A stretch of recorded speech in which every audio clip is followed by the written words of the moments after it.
Subordinating conjunctions. These pesky little words that jumble up the syntax and seem designed specifically to make our lives harder. Though they're a bit of a pain at the beginning, they do indeed render our speech more fluid. Without them, speech would be choppy, disjointed, and frankly a little too staccato, and I mean that in the Italian sense of detached. Conjunctions fall into distinct categories depending on their semantic function. Some examples of semantic functions include temporal functions, which establish time relations between two clauses, causal functions, which establish a circumstance and a reason for it, and conditional functions, where one circumstance depends on another. There are more, and I'll include some here on the screen. In German, subordinating conjunctions cause our first verb to move to the end of the clause. Say we have two clauses and we want to connect them with a causal component. In circumstance 1, Tina cannot buy any food. In circumstance 2, Tina has no money. What we want to do is attach or establish a causal relationship between these two things.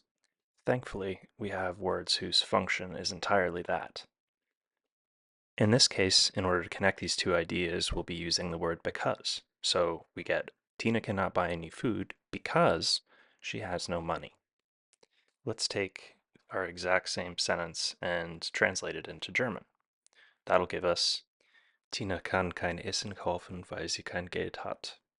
Notice here that the finite verb, that is to say the main verb, haben, is pushed towards the end of the clause.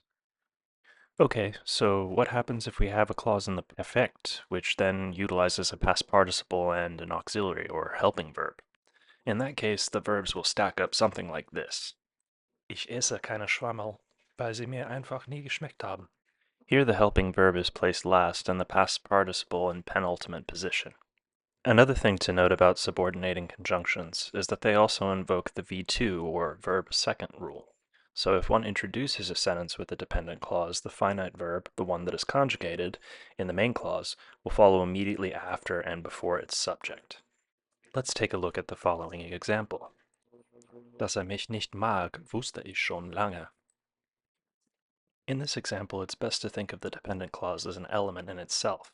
It then follows that the verb comes in second place, initiating the main clause of the sentence. Here's another example. Wenn es regnet, bleibe ich zu Hause. Here V2 applies once again, and therefore the verb in the main clause must follow immediately after the dependent clause. If this has all been smooth sailing up until this point, I have one more example for the more advanced students amongst you. In this sentence, we have a Konjunktiv der Vergangenheit example that utilizes modal verbs. Wusste, dass sie sich nicht hätten streiten sollen. Wusste, dass sie sich nicht hätten streiten sollen. Here we have a sort of verb complex at the end where the order is verb 1, verb 3, verb 2. Fortunately, this is about as crazy as it gets. As a side note, I'll mention that although this is the order in Hochdeutsch, a person's dialect might influence how they form the past subjunctive. I've even seen verb 3, verb 1, verb 2, but I think it's pretty rare. Let's not get lost in the weeds. Okay, that's all I have for you today. Danke für das Zuschauen. Vierte, tschüss, baba.